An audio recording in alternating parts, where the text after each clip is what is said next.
के बारे में पढ़ने जा रहे हैं वो है आपका इसका second chapter efficiency and equity in taxes benefits and ability to pay approaches in taxation. इसी को हम judicial distribution of tax burden भी कहते हैं। स्टूडेंट्स, आपको पता है कि टैक्स देना किसी के लिए भी बहुत कष्टकारी होता है।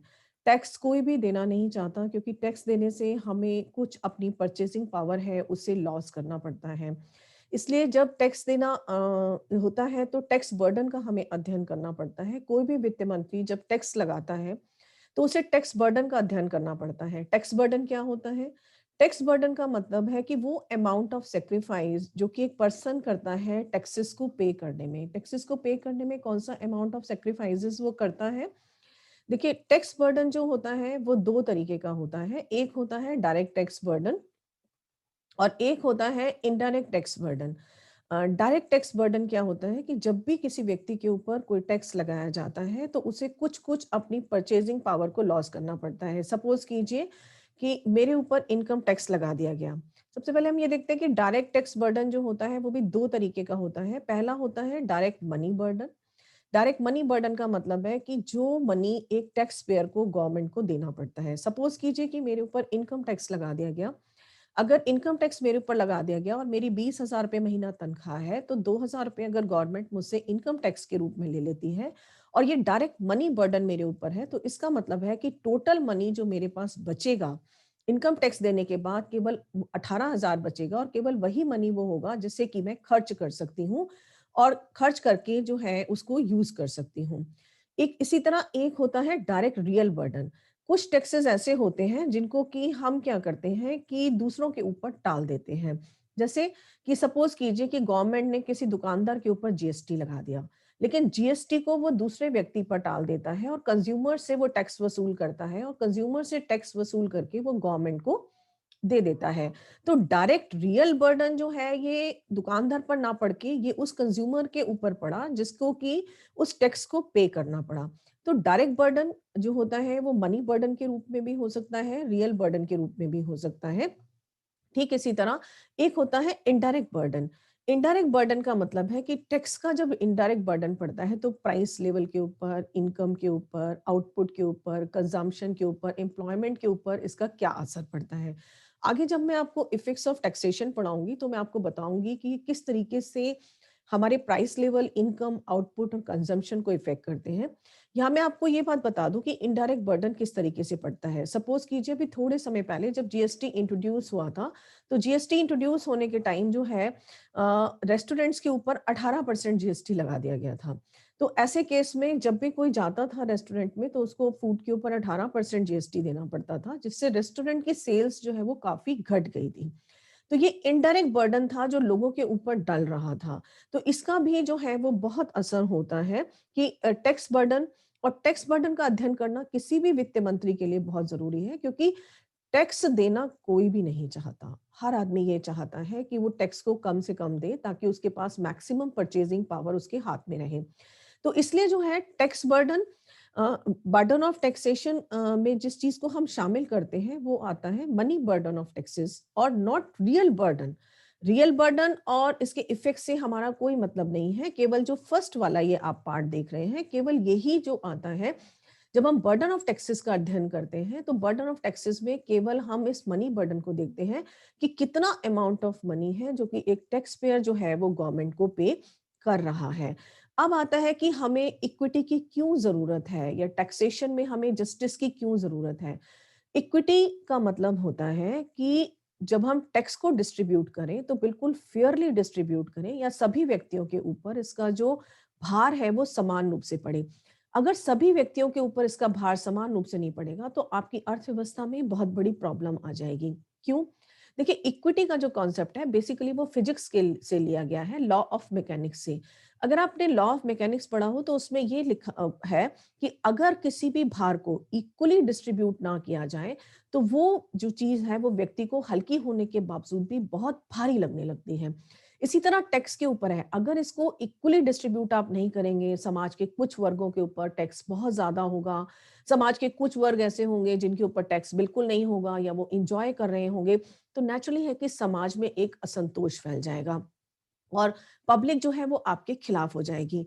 देखिए इक्विटी की प्रॉब्लम इतनी भारी है कि जो रोम की रिवॉल्यूशन हुई थी और फ्रांस की क्रांति जो हम सुनते हैं, उसका मेन कारण ये टैक्सेस ही थे कि टैक्स का इक्वल डिस्ट्रीब्यूशन वहां पर नहीं था और गरीबों के ऊपर टैक्स की मात्रा ज्यादा थी और धनिकों के ऊपर टैक्स की मात्रा कम थी या रिच पीपल के ऊपर टैक्स की मात्रा कम थी। इसीलिए पूरी रोमन रिवॉल्यूशन हो गई और फ्रांस की क्रांति हो गई। इसलिए कोई भी वित्त मंत्री जब भी कोई टैक्स लगाएगा तो सबसे पहले वो टैक्स बर्डन का अध्ययन जरूर करेगा या इक्विटी ऑफ टैक्सेस का अध्ययन जरूर करेगा। अब इक्विटी ऑफ टैक्सेस होती कितनी तरह की है? तो देखिए इक्विटी ऑफ टैक्सेस जो है वो दो तरह की होती है।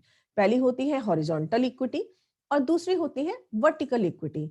हॉरिजॉन्टल इक्विटी का मतलब है कि जो इक्वली रिच पीपल हैं उन्हें इक्वल टैक्सेस को पे करना चाहिए। इक्वली रिच पीपल से आपका क्या मतलब है कि जिन लोगों की तनख्वाह बिल्कुल एक जैसी है, सपोज कीजिए अगर जिन लोगों की तनख्वाह 50,000 रुपए महीना है या 1 लाख रुपए महीना है, तो 1 लाख रुपए महीना वाले सभी व्यक्तियों पर जो टैक्स का अमाउंट है वो बिल्कुल एक जैसा लगना चाहिए या उन्हें इक्वल अमाउंट में टैक्स पे करना चाहिए। इसको कहते हैं हम हॉरिजॉन्टल इक्विटी। वर्टिकल इक्विटी का क्या मतलब है? वर्टिकल इक्विटी का मतलब होता है कि डिफरेंट एबल पीपल जो होते हैं उन्हें डिफरेंट अमाउंट ऑफ टैक्स पे करना चाहिए।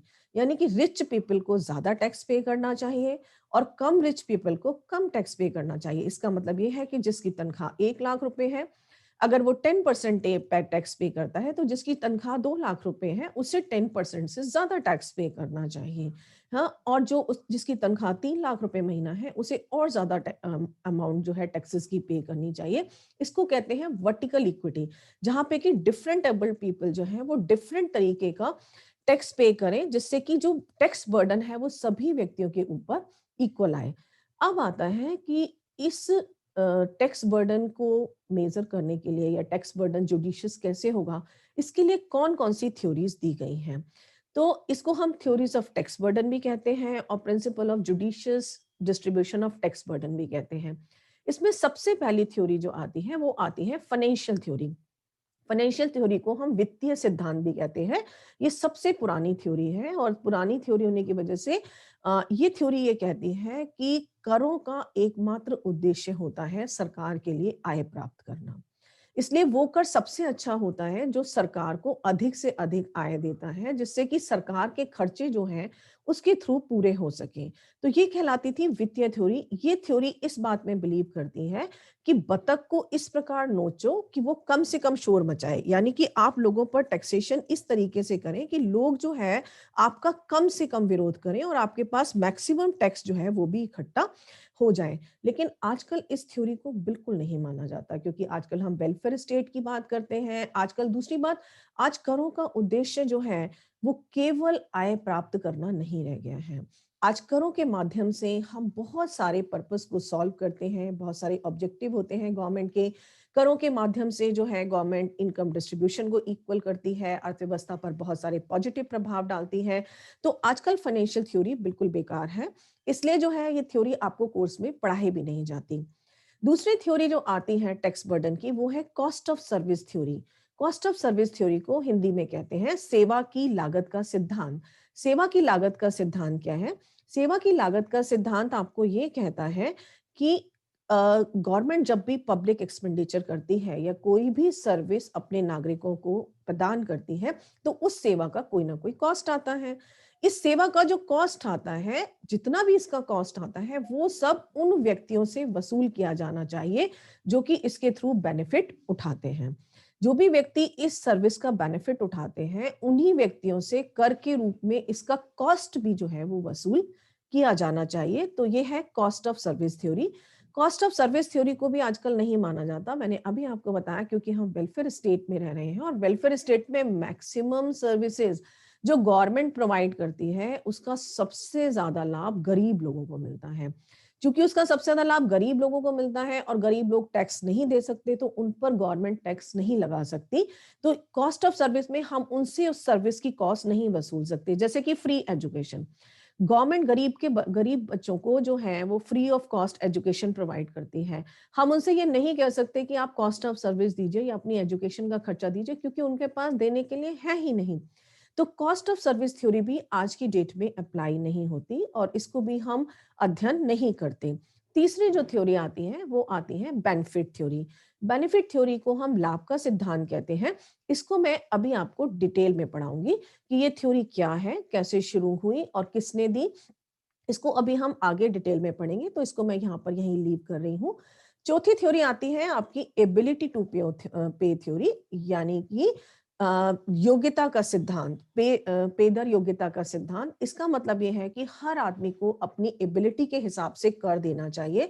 जो व्यक्ति जितना कर देने के लायक है उसको अपनी एबिलिटी के हिसाब से करों को पे करना चाहिए। ये थ्योरी भी मैं आपको डिटेल में पढ़ाऊंगी, तो इसलिए यहाँ पर मैं इसको यहीं पर आपको इंट्रोडक्शन देकर छोड़ रही हूँ। लास्ट में आती है मॉडर्न थ्योरी। मॉडर्न थ्योरी जो कि वेलफेयर स्टेट के हिसाब से ये मानी जाती है कि सरकार को करों की दर कैसे निर्धारित करनी चाहिए और कर लगाते समय इक्विटेबल डिस्ट्रीब्यूशन का किस तरीके से ध्यान रखना चाहिए, ये इसके ऊपर ध्यान देती है। अब जो आपके कोर्स में है केवल दो थ्योरी रखी गई हैं। एक तो रखी गई है बेनिफिट थ्योरी और दूसरी रखी गई है एबिलिटी टू पे थ्योरी। अब हम इन दोनों थ्योरीज को डिटेल में पढ़ेंगे, तो अब हम इन थ्योरीज की तरफ चलते हैं। सबसे पहली आती है बेनिफिट थ्योरी। बेनिफिट थ्योरी यानी कि लाभ का सिद्धांत। लाभ का सिद्धांत जो है ये 17वीं सेंचुरी में दिया था ग्रोशियस ने, हॉब्स ने और लॉक ने। ये तीनों ही 17वीं शताब्दी के विचारक थे और इन्होंने ये सिद्धांत दिया था। और ये लाभ का सिद्धांत जो है वो क्विड प्रो क्रो प्रिंसिपल पर बेस्ड है। ये सिद्धांत मैंने आपको कल भी बताया था। क्विड प्रो क्यो क्या होता है? जैसे को तैसा, यानी कि जिस व्यक्ति को सरकारी सेवाओं का जितना लाभ मिल रहा है उसके हिसाब से उसे उसका टैक्स पे करना चाहिए। 18वीं सेंचुरी में इसी थ्योरी को सपोर्ट किया था ह्यूम और रूसो ने। ह्यूम और रूसो ने भी इसको सपोर्ट करते हुए यही कहा था। और इस थ्योरी से हम कहते हैं कि जो व्यक्ति जितना फायदा उठा रहा है टैक्सेस, किसी भी सर्विस का, गवर्नमेंट की सर्विसेज का, तो टैक्स का बर्डन भी उसको उसी अनुपात में बियर करना चाहिए या उसके ऊपर टैक्स का बर्डन भी उसी अनुपात में लगाना चाहिए, जो कि गवर्नमेंट की सर्विसेज का जितना भी फायदा उठा रहा है। लेकिन ये थ्योरी 18वीं शताब्दी के बाद जरा अमान्य हो गई और इसको नहीं माना गया और इसके बारे में ये कहा गया कि जो ये बोल रहे हैं वो सही नहीं है, क्योंकि टैक्स जो होता है वो एक कंपलसरी पेमेंट होता है। जब टैक्स एक कंपलसरी पेमेंट है तो क्विड प्रो क्रो का रिलेशन जो है या जैसे को तैसा उस पर नहीं अप्लाई किया जा सकता। टैक्स पेयर और गवर्नमेंट के ऊपर क्यों नहीं अप्लाई किया जा सकता? देखिए इसका रीजन समझिए कि हम ये काम क्यों नहीं कर सकते। हम ये काम इसलिए नहीं कर सकते क्योंकि अगर हम इस काम को करेंगे तो जो है हमें उतना पेमेंट व्यक्ति से लेना पड़ेगा जो कि जितनी सर्विसेज का बेनिफिट ले रहा है। बट चूंकि जो है टैक्स पेयर, ये गवर्नमेंट और टैक्स पेयर के बीच ये वाला रिलेशन नहीं होता और टैक्स को हम इसलिए लेते हैं जिसके बदले में हम डायरेक्ट बेनिफिट की गारंटी किसी भी टैक्स पेयर को नहीं देते, इसलिए ये सिद्धांत जो है वो अप्लाई नहीं होता है इसके ऊपर। ठीक है। नेक्स्ट आपका आता है जिसकी वजह से ये प्रॉब्लम, सिद्धांत को हम नहीं अपनाते, वो है कि ये सिद्धांत विपरीत है वेलफेयर स्टेट के। वेलफेयर स्टेट क्या कहता है? वेलफेयर स्टेट ये कहता है कि सरकार आजकल लोगों के वेलफेयर के लिए मैक्सिमम काम करती है।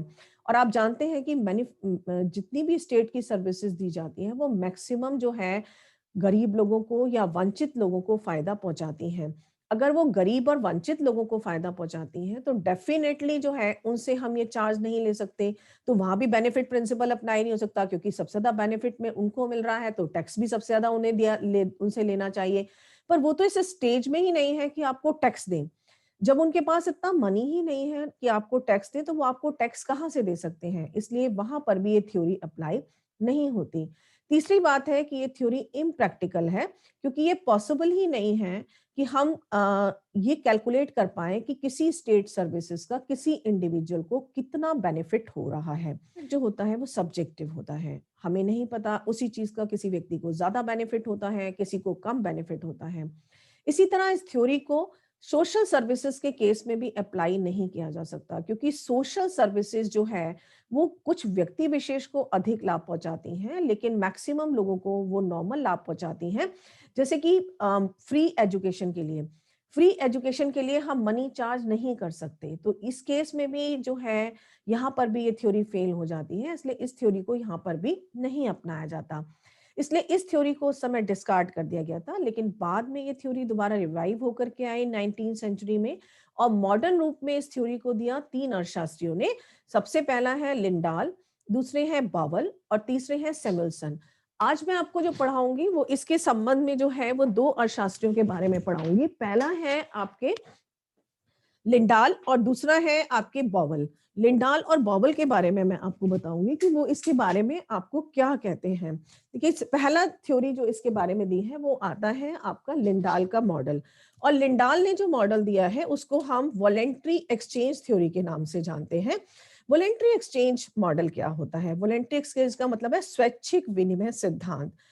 ये सिद्धांत फॉर्मुलेट किया था लिंडाल ने 1919 में। एक स्वीडिश इकोनॉमिक्स हुए हैं जिन्होंने की सिद्धांत को दिया था।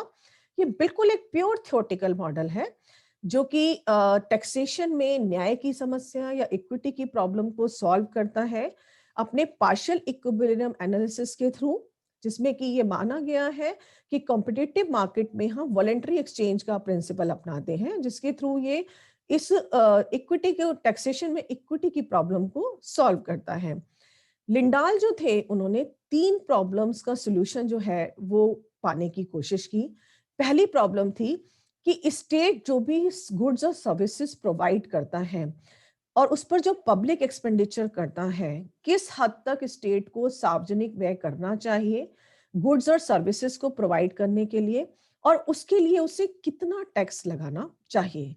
दूसरी प्रॉब्लम जिसकी सॉल्यूशन लिंडाल ने निकाला वो था कि पब्लिक एक्सपेंडिचर को जो different public services state provide करता है उस पर किस तरीके से एलोकेट किया जाए जिससे कि डिफरेंट सोशल बॉन्ड्स को सेटिस्फाई किया जा सके। तीसरी प्रॉब्लम जिसका सॉल्यूशन लिंडाल का थ्योरी करती है या लिंडाल का मॉडल करता है वो है कि टैक्स बर्डन को डिफरेंट टैक्स पेयर के बीच किस तरीके से एलोकेट किया जाए। देखिए, लिंडाल की जो थ्योरी है वो कुछ एजम्पशंस पे बेस्ड है। आप लोग जानते हैं कि इकोनॉमिक्स की मैक्सिमम थ्योरीज जो हैं वो कुछ ना कुछ एजम्पशंस पे बेस होती हैं या उनकी कुछ ना कुछ मान्यताएं होती हैं। तो लिंडाल की थ्योरी भी कुछ एजम्पशंस पे बेस्ड है। पहला एजम्पशन है कि स्टेट में एक डेमोक्रेटिक सेटअप है, यानी कि स्टेट एक प्रजातांत्रिक राज्य है। दूसरा, केवल एक सोशल गुड प्रोड्यूस की जा रही है गवर्नमेंट के द्वारा, गवर्नमेंट केवल एक सामाजिक वस्तु प्रोड्यूस कर रही है। 2 टैक्स पेयर हैं ए एंड बी जो कि इस सोशल गुड को एंजॉय करेंगे, जो कि स्टेट प्रोवाइड करेगा। तीसरा, चौथा कि इन दोनों ही इंडिविजुअल में ए एंड बी जो हमारे टैक्स पेयर हैं इनमें डिस्ट्रीब्यूशन ऑफ इनकम बिल्कुल इक्वल है। पांचवा, प्रोडक्शन फंक्शन जो है सोशल गुड का वो लीनियर और होमोजेनस है। लीनियर और होमोजेनस का मतलब समझिए कि प्रोडक्शन जो है गुड्स का वो आपका कांस्टेंट कॉस्ट के अंदर हो रहा है। ठीक है, तो ये है लिंडाल की थ्योरी की अजम्पशन। अब हम इसकी मॉडल के ऊपर आते हैं। ये देखिए, ये डायग्राम देखिए, यहाँ पर हमने वर्टिकल एक्सिस पर ए टैक्स पेयर को लिया है। ए टैक्स पेयर जो कि उसके परसेंटेज कॉस्ट को लिया गया है कि वो कितना कंट्रीब्यूट करना चाह रहा है। ठीक इसी तरह हमने इस एक्सिस के ऊपर जो है बी टैक्स पेयर को लिया है कि वो कितनी कॉस्ट को कंट्रीब्यूट करना चाह रहा है। यहाँ पर हमने हॉरिजॉन्टल एक्सिस के ऊपर जो है ये क्वांटिटी ऑफ सोशल गुड्स को हमने लिया है। मान लीजिए शुरू में गवर्नमेंट एक सोशल गुड को प्रोड्यूस करती है। देखिए, एक ही सोशल गुड प्रोड्यूस हो रही है और 0 टू एल अमाउंट में, 0 टू एल अमाउंट में जो है वो सोशल गुड को प्रोड्यूस करती है। जब वो 0 टू एल अमाउंट में सोशल गुड को प्रोड्यूस करती है, देखिए दिस पॉइंट, ये वाली रेखा जो है ये ए की डिमांड कर्व है, ये वाली रेखा जो है ये बी की डिमांड कर्व है।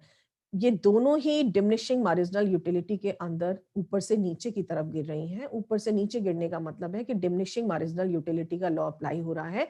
जैसे जैसे ये किसी गुड की ज्यादा मात्राएं यूज करते हैं तो उनसे मिलने वाली यूटिलिटी जो है वो लगातार कम होती चली जाती है। अब देखिए, जब गवर्नमेंट 0 टू एल अमाउंट में इसका प्रिडिक्शन करती है तो ए जो है वो एल से लेकर के एस, यहां से लेकर के यहां तक इतनी मात्रा में टैक्स पे करने के लिए तैयार है। यानी कि 75% जो है वो इसका टैक्स पे करने के लिए तैयार है। लेकिन इसी तरफ अगर आप उसको देखें, बी को देखें, तो बी भी जो है इसके लिए के टू टी, यानी कि इतनी मात्रा में टैक्स पे करने को तैयार है, 75% ही वो टैक्स पे करने को तैयार है। अब देखिए, ये भी यहाँ तक टैक्स पे करने को तैयार है, ये भी यहाँ तक टैक्स पे करने को तैयार है। तो जो ये एसटी अमाउंट वाला टैक्स है, ये वो टैक्स अमाउंट है जिसे दोनों ही टैक्स पेयर विलिंगली पे करने के लिए तैयार है, यानी वॉलंटरीली पे करने के लिए तैयार है। तो ऐसे केस में गवर्नमेंट के पास टैक्स कलेक्शन ज्यादा हो रहा है और सोशल गुड का उत्पादन कम हो रहा है। तो ऐसे केस में इसका मतलब ये है कि सोशल गुड की डिमांड ज्यादा है, तो गवर्नमेंट जो है सोशल गुड का प्रोडक्शन बढ़ाती है। मान लीजिए गवर्नमेंट जो है सोशल गुड का प्रोडक्शन बढ़ाती है और प्रोडक्शन को बढ़ा करके 0 से M तक ले जाती है। ये प्रोडक्शन बढ़ा देती है L से M अमाउंट तक। जब ये प्रोडक्शन को L से M अमाउंट तक बढ़ाती है तो देखिए ये काट रहा है इसको P अमाउंट के ऊपर, यानी कि ए जो है वो एम से लेकर के पी तक अब टैक्स देने के लिए तैयार है, 50% टैक्स का वॉलंटरी पेमेंट करने के लिए तैयार है।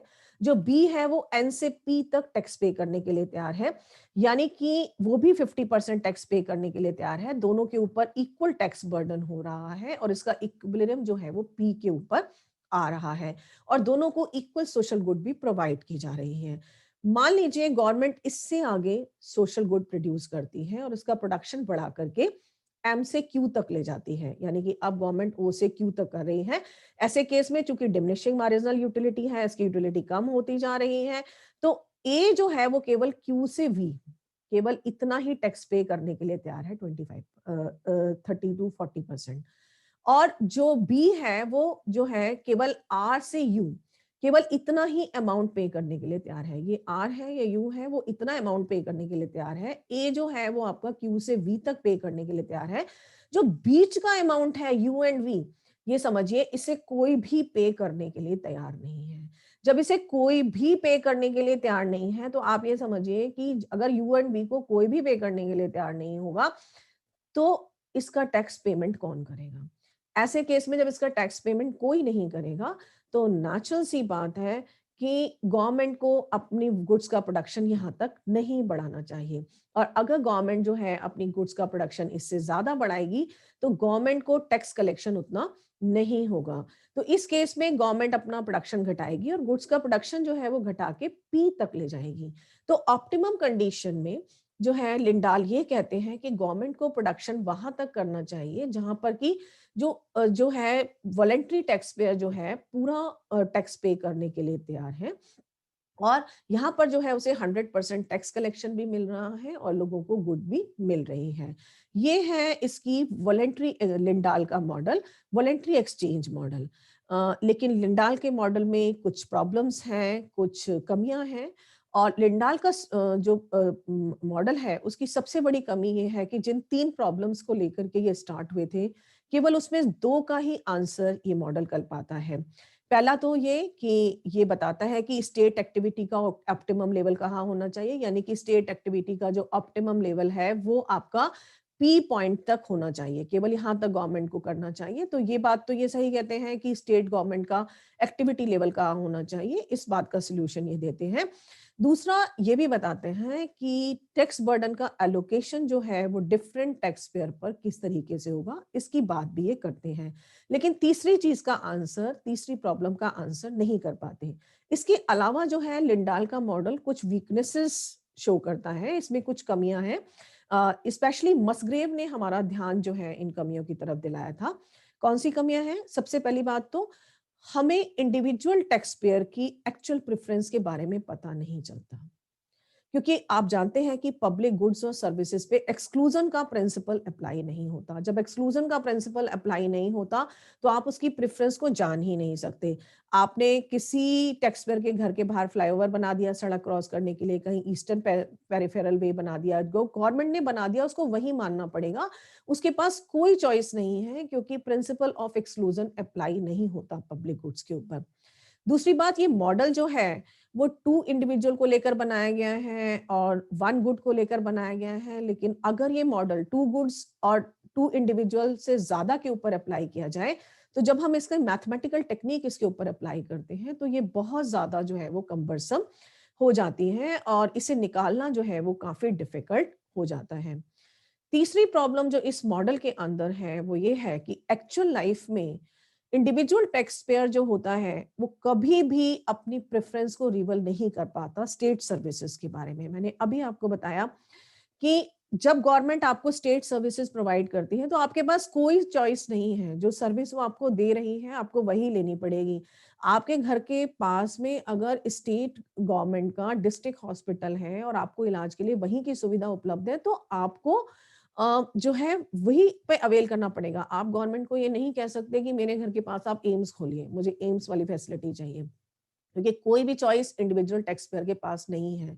जैसे आप एग्जांपल लीजिए कि कोरोना की वैक्सीन हमने 2 कंपनियों को मंजूरी दी है गवर्नमेंट ने, कोविशील्ड और कोवैक्सीन। अब कोविशील्ड और कोवैक्सीन में कौन सी किस हॉस्पिटल में जाएगी और किसको कौन सी वैक्सीन लगेगी, इस समय इंडिविजुअल कोई चॉइस नहीं कर सकते। जो भी वैक्सीन उनके हॉस्पिटल में आई है और जो भी उन्हें लगाने के लिए दी गई है उन्हें उसी को अपनाना होगा, वो चॉइस नहीं कर सकते। तो ये बात जो कहते हैं कि जो है इंडिविजुअल जो है अपनी प्रेफरेंसेस को शो करता है, तो पब्लिक गुड्स के बारे में ये बात सही नहीं है। इंडिविजुअल अपनी चॉइसेस को रिवल नहीं कर सकता।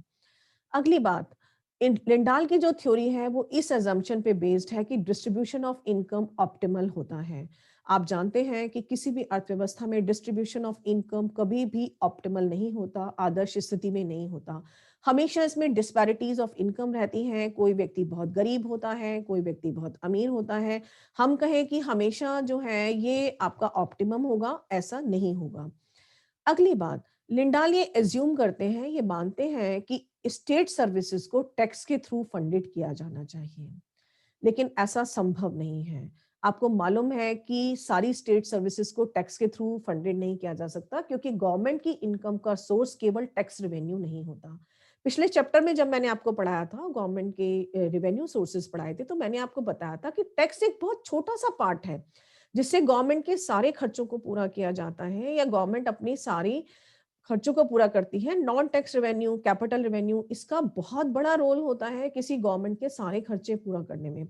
लेकिन लिंडाल की जो मॉडल है वो इन रेवेन्यूज को कंसीडरेशन में नहीं लेता। उन्हें लगता है कि सिर्फ टैक्सेशन ही वो तरीका है जिससे थ्रू स्टेट सर्विसेज को फंडेड किया जा सकता है, जो कि आज के जमाने में सही नहीं है, क्योंकि आजकल नए नए रेवेन्यू के सोर्सेज आ चुके हैं गवर्नमेंट के पास। बहुत सारे नॉन टैक्स रेवेन्यू है, बहुत सारे कैपिटल रेवेन्यू है, जो कि लिंडाल के टाइम शायद अवेलेबल नहीं थे। इसलिए जो है उनका मॉडल इसकी बात नहीं करता। अब नेक्स्ट मॉडल जो आता है, जो कि लिंडाल के ऊपर एक इम्प्रूवमेंट माना जाता है, वो है बोवन का मॉडल। बोवन एक और अर्थशास्त्री हुए थे। इन्होंने 1948 में, लगभग आप मानिए 28 साल के बाद, लिंडाल के एक किताब लिखी जिसका नाम था टुवर्ड्स सोशल इकोनॉमी। और यहाँ पर इन्होंने बेनिफिट प्रिंसिपल का एक और अच्छा मॉडल पेश किया था। कौन सा मॉडल पेश किया था? ये मॉडल, इस मॉडल का फेवरिज्म मस्ग्रेव भी करते हैं। मैंने अभी आपको बताया कि लिंडाल के मॉडल का जो मच क्रिटिसिज्म था वो मस्ग्रेव ने ही किया था, लेकिन बोवन के मॉडल को उन्होंने प्रेज किया है कि ये ज्यादा रियलिस्टिक है। क्यों रियलिस्टिक है? क्योंकि जो लिंडाल का मॉडल है वो कांस्टेंट कॉस्ट के ऊपर डिपेंड है, लेकिन हमें मालूम है कि अर्थव्यवस्था में कभी भी कांस्टेंट कॉस्ट नहीं रहती। मैक्सिमम जो है वो आपकी बात इंक्रीजिंग कॉस्ट कंडीशन, डिक्रीजिंग या कांस्टेंट चलती है। तो ये सिद्धांत जो है वो इंक्रीजिंग कॉस्ट कंडीशन के ऊपर डिपेंड है सोशल गुड की, इसलिए ये ज्यादा रियलिस्टिक है। अगली बात, बोवन का मॉडल जो है वो अपॉर्चुनिटी कॉस्ट को लेकर चलता है। ये ना तो इंक्रीजिंग कॉस्ट के साथ साथ अपॉर्चुनिटी कॉस्ट को लेकर चलता है, तो इसलिए भी ये ज्यादा रियलिस्टिक है। आप जानते हैं कि अपॉर्चुनिटी कॉस्ट क्या होती है? बोवन ये कहते हैं कि किसी भी गुड की अपॉर्चुनिटी कॉस्ट वो है जो कि एक सोशल गुड को यूज करने के लिए हम दूसरी सोशल गुड को त्यागते हैं। टैक्स पेयर जो है अगर एक सोशल गुड का यूज करेगा तो दूसरी सोशल गुड को जितना फॉरगॉन करेगा या त्याग करेगा, वो उसकी अपॉर्चुनिटी कॉस्ट कहलाती है। अब हम देखते हैं कि बोवन का मॉडल क्या है और लिंडाल से ये कैसे फर्क है। ये देखिए बोवन का मॉडल। बोवन का मॉडल भी जो है वो एक सोशल गुड को लेकर चलता है और दो टैक्स पेयर को लेकर चलता है। दिस इज, दो टैक्स पेयर हैं ए और बी। ये ए का हेलो। डिमांड कर्व है, डीए जो आप देख रहे हैं ये ए का डिमांड कर्व है, और डीबी जो आप देख रहे हैं ये बी का डिमांड कर्व है। This is a hello. Demand curve और बी। इन दोनों का जो क्यूमुलेटिव डिमांड कर्व है वो है आपका डी। ये जो डी की रेखा आप देख रहे हैं ये जो है ये इन दोनों का क्यूमुलेटिव डिमांड कर्व है अर्थव्यवस्था में। एस देखिए सप्लाई कर्व है, ये नीचे से ऊपर की ओर बढ़ती हुई है। इस तथ्य की तरफ आप ध्यान दीजिए कि ये नीचे से ऊपर की तरफ बढ़ती हुई क्यों है? ये नीचे से ऊपर की तरफ बढ़ती हुई इसलिए है क्योंकि जो है प्रोडक्शन जो है वो सोशल गुड का इंक्रीजिंग कॉस्ट के अंदर हो रहा है। अगर प्रोडक्शन इंक्रीजिंग कॉस्ट के अंदर नहीं होता तो ये नीचे से ऊपर बढ़ती हुई नहीं होती। आप जानते हैं कि जो है किसी भी अर्थव्यवस्था में प्रोडक्शन 3 तरीके से होता है, या तो डिक्रीजिंग कॉस्ट के अंदर, या फिर इंक्रीजिंग कॉस्ट के अंदर, या फिर आपका जो है वो होता है कॉस्ट एंड कॉस्ट के अंदर। तीनों ही मैंने आपने पढ़ी हैं। ये आपकी डिक्रीजिंग कॉस्ट है, ये आपकी कांस्टेंट कॉस्ट है, और ये आपकी इंक्रीजिंग कॉस्ट है। इसमें सप्लाई कर्व जो है वो आपकी नीचे से ऊपर चढ़ रही है, तो इसका मतलब ये है कि ये प्रोडक्शन जो है वो इंक्रीजिंग कॉस्ट के अंदर हो रहा है। और इसका जो ये वाला पार्ट है ओ क्यू एन डी वाला पार्ट कौन सा है इसका, ये देखिए ओ क्यू एन डी वाला पार्ट है, ये ओ क्यू एन डी, ये वाला जो पार्ट है इसका पेमेंट कर रहा है आपका ए टैक्स पेयर जो है वो इतना पेमेंट करने के लिए तैयार है। आपका जो बी टैक्स पेयर है वो ओ क्यू एम सी का अमाउंट पे करने के लिए तैयार है। तो दोनों मिलकर के ये सारा अमाउंट पे करने के लिए तैयार है, इसलिए जो इसका इक्विलिब्रियम है वो ई पॉइंट पर होता है। और गवर्नमेंट जो है ओ क्यू सोशल गुड को प्रोड्यूस करती है, और ओ क्यू सोशल गुड जो है ओपी के प्राइस पर जो है दोनों टैक्स पेयर में टैक्स का डिस्ट्रीब्यूशन इक्वल हो जाता है, और ये दोनों मिलकर के इस टैक्स को पे करते हैं। तो ये है कि गवर्नमेंट कहाँ तक प्रोड्यूस करेगी और क्यों प्रोड्यूस करेगी। अगर प्रोडक्शन ओ क्यू से ज्यादा हो जाएगा, अगर प्रोडक्शन ओ क्यू से ज्यादा हो जाएगा तो टोटल कंट्रीब्यूशन जो होगा टैक्स का वो कम होगा कॉस्ट के मुकाबले, इसलिए गवर्नमेंट वापस इस प्रोडक्शन को घटाएगी और ओ क्यू तक लाएगी। अगर गवर्नमेंट ओ क्यू से कम प्रोडक्शन करती है, मान लीजिए यहाँ पर प्रोडक्शन करती है, ऐसे केस में क्या होगा, टैक्स आपके पास ज्यादा है, ठीक है, और कॉस्ट आपकी कम आ रही है, तो गवर्नमेंट इस गुड का प्रोडक्शन बढ़ाएगी और वहां तक ले जाएगी जहां तक कि उसे मिलने वाला टैक्स जो है टैक्स पेयर द्वारा पे करने वाले मनी के इक्वल हो जाएगा। तो ये है बॉवन का मॉडल जो कि अपॉर्चुनिटी कॉस्ट के ऊपर बेस्ड है और इंक्रीजिंग कॉस्ट के ऊपर बेस्ड है, और अपॉर्चुनिटी कॉस्ट एक ज्यादा रियलिस्टिक मेजर है बजाय कांस्टेंट कॉस्ट के ऊपर, इसीलिए इसको ज्यादा रियलिस्टिक मॉडल माना जाता है। अब आता है कि बेनिफिट थ्योरी को क्या हमें रियली में अप्लाई करना चाहिए या नहीं करना चाहिए। तो बेनिफिट थ्योरी की देखिए कुछ कमियां हैं, ये मैं आपको बता दूं। सबसे पहली कमी जो इस थ्योरी की है वो है कि इसमें जो इंडिविजुअल बेनिफिट का मेजर किया जाता है कि इंडिविजुअल के बेनिफिट को मेजर किया जा सकता है, वो सही नहीं है, क्योंकि हम सब जानते हैं कि बेनिफिट जो है वो एक सब्जेक्टिव थिंग है। मुझे कितना बेनिफिट होगा किसी चीज का, ये मेजर करना बहुत डिफिकल्ट है। किसी चीज से किसी व्यक्ति को ज्यादा बेनिफिट हो सकता है, किसी को कम हो सकता है, किसी को लगता है मुझे तो बहुत ज्यादा हुआ, किसी को लगता है मुझे तो बहुत कम हुआ। और दूसरी बात, हर सर्विस के कुछ इनडायरेक्ट बेनिफिट्स भी होते हैं। इनडायरेक्ट बेनिफिट जैसे कि फॉर एग्जांपल आधार कार्ड को लेते हैं। जब आधार कार्ड बना और लोग नहीं बनवा रहे थे, तब तो सबको लग रहा था कि गवर्नमेंट जो है हमारा डाटा रिट्रीव करने के लिए कर रही है, गवर्नमेंट हमारे बारे में सारी इंफॉर्मेशन चाहती है, इसलिए आधार कार्ड बना रही है। और आधार कार्ड का फायदा ये होगा कि मुझे राशन कार्ड मिल जाएगा, मेरा एक आइडेंटिटी प्रूफ हो जाएगा, केवल इतने फायदे हमें पता थे। लेकिन जब हमें आधार कार्ड के और फायदे पता चले, फॉर एग्जाम्पल जो खोए हुए बच्चे थे, मान लीजिए किसी को रेलवे स्टेशन पर मिल गए, मान लीजिए कहीं बाजार में मिल गए, कहीं और मिल गए, तो पता चला जब पुलिस वालों ने उनको पुलिस स्टेशन में जाकर के आधार कार्ड वाली मशीन पर बिठाया और उनके हाथ स्कैन किए गए, तो उनका पूरा रिकॉर्ड जो है कंप्यूटर पर आ गया, जिससे उन खोए हुए बच्चों को उन माँ बाप से मिलाने में बहुत मदद मिली। तो आधार कार्ड का ये बेनिफिट भी होगा, ये किसी को नहीं पता था। तो हर सर्विस के कुछ डायरेक्ट बेनिफिट होते हैं, इनडायरेक्ट बेनिफिट होते हैं। कई बेनिफिट तो ऐसे होते हैं जो हमें पता ही नहीं चलते, और उसके इसीलिए बेनिफिट्स को मेजर करना कि किसी सोशल सर्विस का कितना बेनिफिट होगा, ये बहुत मुश्किल है। और ये हर सर्विस के बारे में है, चाहे आप फ्री एजुकेशन ले लीजिए या टॉयलेट। अभी गवर्नमेंट ने जो 2014 से योजना चलाई कि हर घर में टॉयलेट होना चाहिए, तो टॉयलेट का पर्पस तो ये था कि लेडीज घर से बाहर जाती हैं, उनके साथ जो क्राइम होते हैं वो रुक जाएंगे, उनसे होने वाली मौतें रुक जाएंगी, सैनिटेशन होगा, डायरिया के केसेस में कमी आएगी। लेकिन उसके अलावा इसके जितने फायदे हुए कि सांप काटने से होने वाली घटनाएं बहुत कम हो गई, लेडीज के साथ होने वाले क्राइम बहुत कम हो गए, हाइजीनिक वैल्यू बढ़ने से लेडीज की मौतें कम हो गई। तो बहुत सारे बेनिफिट हमें बहुत सर्विसेज के मिलते हैं, लेकिन ये उसकी तरफ बात नहीं करता है। तो बेनिफिट को हम मेजर नहीं कर सकते, तो हम ये कहें कि आदमी को इतना बेनिफिट मिल रहा है इसलिए इतना टैक्स देना चाहिए, ये बात यहाँ पर ठीक साबित नहीं होती। दूसरा, इस सिद्धांत की प्रॉब्लम ये है कि ये मानता है कि इंडिविजुअल जो है वो सोशल गुड के बारे में अपनी प्रेफरेंस को रिबल कर देते हैं। वास्तव में ऐसा नहीं होता। कोई भी इंडिविजुअल सोशल गुड के बारे में अपनी प्रेफरेंस को रिबल नहीं कर पाता, और रिबल कर भी दे तो गवर्नमेंट उसे वो चीजें प्रोवाइड करने नहीं जा रही है जो वो चाहता है। उसे वही चीजें मिलेंगी जो गवर्नमेंट चाहती है उसको प्रोवाइड करना। तीसरी प्रॉब्लम इस सिद्धांत की ये है कि ये ऑप्टिमल डिस्ट्रीब्यूशन ऑफ इनकम की बात करता है, जबकि रियल लाइफ में ऑप्टिमल डिस्ट्रीब्यूशन ऑफ इनकम होता ही नहीं है। कभी भी सोसाइटी में इक्वल डिस्ट्रीब्यूशन इनकम नहीं होता, ऑप्टिमल नहीं होता। हमेशा सोसाइटी में डिस्पैरिटी रहती है, कुछ लोग अमीर होते हैं, कुछ लोग गरीब होते हैं। तो ये भी इसका सिद्धांत गलत है।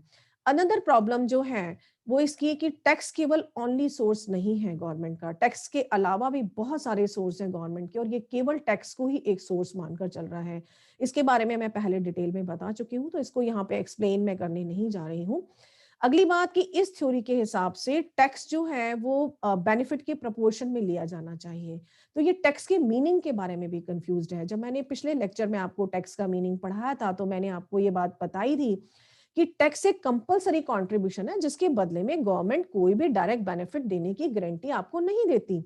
लेकिन अगर हम इसको मानते हैं तो इसके हिसाब से तो टैक्स एक वॉलंटरी कंट्रीब्यूशन है, और जिसको जितना बेनिफिट मिल रहा है उतना टैक्स उसको प्रोवाइड करना चाहिए। तो इस हिसाब से ये तो टैक्स की डेफिनेशन को ही गलत कर देता है। तो यहाँ भी हम इस बात को नहीं मान सकते। अगली बात, ये सिद्धांत आज के मॉडर्न टाइम में बिल्कुल ऑब्सोलीट हो चुका है, क्योंकि बेनिफिट के हिसाब से आजकल किसी से भी टैक्स नहीं लिया जाता, क्योंकि हमारे सारे स्टेट मॉडर्न स्टेट है। कहीं पर भी क्विड प्रो क्रो प्रिंसिपल हम अप्लाई नहीं कर सकते। आपको मालूम है कि मैक्सिमम सर्विसेज जो गवर्नमेंट देती है वो गरीब लोगों को उसका बेनिफिट मिलता है, चाहे वो फ्री एजुकेशन हो, मेडिकल फैसिलिटी हो, उज्ज्वला योजना हो, कुछ भी हो। ऐसे केस में हम गरीबों से फिर ज्यादा टैक्स लेंगे, और गरीबों से अगर टैक्स लेंगे तो फिर ये टैक्स बर्डन का जो जस्टिस है उसके हिसाब से गलत हो जाएगा। इसलिए जो है आज के टाइम में ये बिल्कुल ऑब्सोलीट हो चुका है।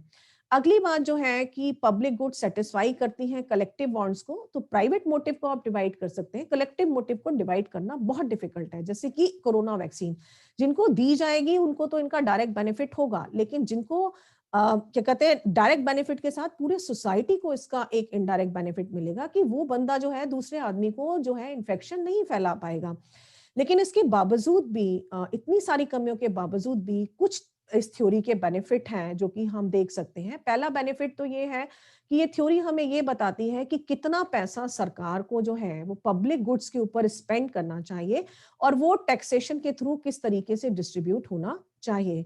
इसके अलावा ये हमें ये भी बताती है कि पब्लिक सर्विसेज के प्रोविजन में प्रेफरेंस पैटर्न लोगों का क्या होता है। इसके अलावा ये हमें ये budgetary procedure, income and procedure के दोनों, इनकम और एक्सपेंडिचर दोनों पार्ट की तरफ ध्यान देती है। नेक्स्ट फायदा इस थ्योरी का ये है कि जब ये पब्लिक सर्विस पे टैक्स इंपोज किया जाता है तो उन सर्विसेज पे किया जाना चाहिए जो लोगों को डायरेक्ट बेनिफिट प्रोवाइड करती हैं। लेकिन इसके बावजूद भी हम इसको जो है प्रैक्टिस में इस थ्योरी को पूरी तरह अप्लाई नहीं कर सकते बेनिफिट प्रिंसिपल को। हाँ, लिमिटेड एप्लीकेशन इस प्रिंसिपल का पॉसिबल है कि आप व्हीकल टैक्स लगाते हैं,